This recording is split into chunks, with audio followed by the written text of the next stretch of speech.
बेशरम मॉडर्न सास। गीता एक गांव की लड़की है और उसकी शादी शहर में विपुल से हो जाती है। गीता की सास सविता बहुत पढ़ी लिखी और मॉडर्न महिला है। शादी के कुछ दिन बाद, गीता, तुम आज शाम को तैयार रहना, हम डिनर बाहर ही करेंगे। इसकी क्या जरूरत है जी, मैं घर पर ही खीर पूरी बना लूंगी। अरे नहीं नहीं, खीर पूरी वाला डिनर नहीं, हम कुछ साउथ इंडियन और चाइनीज खाएंगे। ठीक है, मैं तैयार होकर आपसे मिलूंगी। विपुल अपने ऑफिस चला जाता है। अरे बाप रे, ये क्या खाना होता है? हमारे गांव में तो मैंने कभी ऐसे नाम भी नहीं सुने। चलो शाम को जाकर देख लूंगी। शाम को विपुल आता है और गीता विपुल के सामने आकर खड़ी हो जाती है। देखो जी, आपके आने से पहले ही मैं तैयार होकर बैठी हूँ। अरे ऐसे कौन तैयार होता है? क्या हुआ जी, मैंने लाल रंग की अच्छी सी साड़ी तो पहनी है, इसमें क्या कमी है? ये सारे बाल तुमने सिंदूर से रंग लिए हैं और इतनी मांग क्यों भरी है? अरे आईने में जाकर अपने होंठ देखो, कैसी लिपस्टिक लगाई है, और ये कपड़े देखो अपने, जाओ जाकर बदल कर आओ। हाँ? तो क्या पहन कर आऊं? जो मर्जी पहन लो। वैसे भी अब मैं कहीं नहीं जा रहा, बना लो यहीं पर खाना। दोनों खाना खाकर सो जाते हैं। अगली सुबह, विपुल, कल तुम कहीं बाहर जाने वाले थे ना? हाँ, जाने वाला तो था, लेकिन मॉम, आपने भी पता नहीं किस गंवार को मेरे साथ बांध दिया है। गुप्ता जी ने बोला था कि बहुत बढ़िया लड़की है, लेकिन ये तो मरा हुआ सांप गले में लटका लिया है। मॉम, मैं मेरे दोस्तों के सामने भी इसे नहीं ले जा सकता, क्योंकि अगर किसी ने इसे देख लिया तो मैं दोबारा मुंह दिखाने के लायक नहीं रहूंगा। ए जी, क्या मैं इतनी बुरी हूँ? पहले तो अपना नाम देखो कि क्या नाम है। इतना ओल्ड नेम, गीता। तो नाम तो बदला भी जा सकता है। मैं तो तुझे ही बदलना चाहती हूँ। मेरा बस चले तो तुझे आज ही बदल दूं। माँ जी, आप ऐसा क्यों कह रही हो? अरे चल हट गंवार कहीं की, खबरदार अगर मुझे माँ जी कहा तो। अभी तो मैं इतनी हॉट और जवान हूँ और तूने मुझे बुढ़िया बना दिया। माँ, मैं तो ऑफिस जा रहा हूँ, थक गया इससे।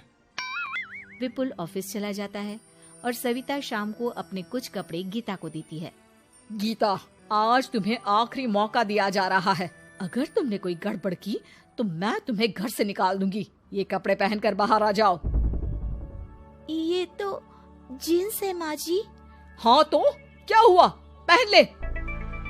गीता जीन्स पहन लेती है, लेकिन वो उन कपड़ों में बहुत ज्यादा असहज महसूस करती है। आज मेरे साथ बाहर चल, तुझे शहर के तौर तरीके सिखाऊंगी, लेकिन ध्यान रहे कि जैसा बताऊं ऐसा ही करना है। सविता गीता को लेकर मैकडी पहुंच जाती है और वहां 2 बर्गर मंगाती है। माँ जी, ये क्या है? माँ जी नहीं मॉम, बर्गर है ये, चुपचाप खा लो। मेरी बेइज्जती मत कराओ। और जींस को बार बार पकड़ क्यों रही हो और इस टॉप को नीचे क्यों खींच रही हो? मत करो ऐसा, नहीं तो सब समझेंगे कि तुमने ऐसे कपड़े पहली बार पहने हैं। गीता बर्गर को हाथ से तोड़कर खाने लगती है। सविता गुस्से में वहां से आकर कार में बैठ जाती है। गीता भी पीछे पीछे आती है। मॉम, क्या हुआ? मैंने तो अब कुछ भी नहीं किया है। चुपचाप गाड़ी में आकर बैठ जाओ।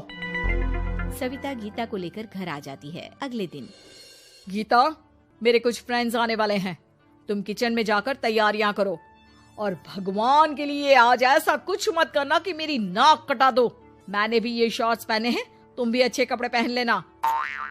सविता के फ्रेंड्स आ जाते हैं और गीता तैयार होकर नाश्ता हाथ में लेकर बाहर आती है। इस गंवार ने ये क्या पहन लिया? गीता ने एक शादी वाला लहंगा पहना है और वो उसको संभाल नहीं पा रही है, जिसकी वजह से वो नीचे गिर जाती है। सारी फ्रेंड्स हंसने लगती है। सविता ने गीता को कस के 2 थप्पड़ लगा दिए और उसे हमेशा के लिए घर से निकाल दिया। मैंने आज गीता को उठाकर घर के बाहर फेंक दिया है। अब किसी मॉडर्न, समझदार और पढ़ी लिखी लड़के से शादी कर लो बेटा। यस मॉम, आपने आज सच में बहुत ही अच्छी खबर सुनाई है। मैंने तो न्यूज़पेपर में ऐड भी दे दिया है, पढ़ी लिखी मॉडर्न लड़की शादी के लिए तुरंत संपर्क करे। और माँ, वो खूबसूरत भी तो होनी चाहिए। डियर सन, मैंने उसमें सब कुछ लिख दिया है। सविता और विपुल बहुत खुश होते हैं। न्यूज़पेपर के इश्तिहार के बाद बहुत सारी लड़कियों ने विपुल को कांटेक्ट किया। विपुल, तुझे पूरा 1 महीना हो गया है, इतनी सारी लड़कियां आ रही है, तो किसी को फाइनल पसंद क्यों नहीं कर लेता? मॉम, मैं कुछ बेहतर की तलाश में हूँ। वैसे आप फिक्र ना करो, आज भी एक लड़की मुझसे मिलने आने वाली है। अगर पसंद आ गई तो मैं उसे घर ले आऊंगा। विपुल लड़की से मिलने चला जाता है। कैफे में विपुल जाकर बैठ जाता है और देखता है कि बहुत ही खूबसूरत लड़की नैना सामने से आ रही है। हेलो। हाय, माई सेल्फ नैना। दोनों खूब सारी बातें करते हैं और विपुल को नैना पसंद आ जाती है। वो उसे घर लेकर आ जाता है। मॉम, जल्दी बाहर आओ। देखो तो, मैं तुम्हारे लिए एक मॉडर्न बहू ले आया हूँ, जो बहू कम आपकी फ्रेंड ज्यादा रहेगी। अरे वाह, तो फाइनली तुझे लड़की पसंद आ ही गई। हाँ मॉम, पसंद क्यों नहीं आती? पढ़ी लिखी है, मॉडर्न है, बाहर घूमने में परफेक्ट है, और ड्रेसअप का सलीका भी पता है उसे। तो फिर शादी की तैयारियां शुरू की जाए। ओहो मॉम, मुझे वो सब नहीं करना है। बैंड बाजे एंड ऑल। कोर्ट में चलकर कोर्ट मैरिज कर लेते हैं ना। ठीक है डियर, मुझे कोई प्रॉब्लम नहीं है। सविता कोर्ट में ले जाकर विपुल और नैना की शादी करा देती है। शादी के कुछ दिन बाद मैं तो बहुत खुश हूँ। मेरे सारे फ्रेंड बहुत तारीफ करते हैं कि वाइफ बहुत ज्यादा मॉडर्न है। ऐसा लगता है जैसे फॉरेन से आई हो। सिर्फ ये मॉडर्न है, लेकिन इससे कुछ भी काम नहीं आता बेटा। घर का सारा काम मैं करती हूँ, खाना भी मैं बनाती हूँ। ये तो बस मेकअप में ही लगी रहती है। मॉम, आप मेरी नैना के लिए कुछ भी मत बोलिए। अगर उसे खाना बनाना नहीं आता तो क्या हुआ, फोन चलाना तो आता है। वो स्विगी जोमेटो से खाना ऑर्डर करके भी तो मंगा सकती है। अभी तो बहू को आए 4 दिन भी नहीं हुए हैं और तू है कि उस माता जी के गुणगान गा रहा है, जैसे कि मैं तो कुछ हूं ही नहीं। तभी नैना वहां आ जाती है। मुझे आज अपने घर जाना है। तो मैं तुम्हारे साथ चलूं क्या? नहीं, मैं खुद कार लेकर चली जाऊंगी। नैना बेटा, मैं सोच रही थी कि हम भी तुम्हारे पेरेंट्स से मिल लेते हैं, क्योंकि आज तक हम मिले ही नहीं हैं। मॉम, मेरे पेरेंट्स से तो आप पहले ही मिल चुके हो। हम कब मिले? मैं गीता हूँ। क्या क्या? तुम गीता कैसे हो सकती हो?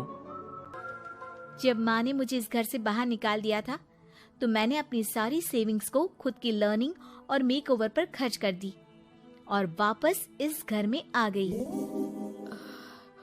आज मेरी आंखें शर्म से झुक रही है। मुझे माफ कर दो। मुझे तुम्हारे साथ वो व्यवहार नहीं करना चाहिए था। मुझे भी माफ कर दो बेटा। सविता और विपुल अपनी गलती को सुधार लेते हैं और अब गीता को बहुत अच्छे से रखते हैं।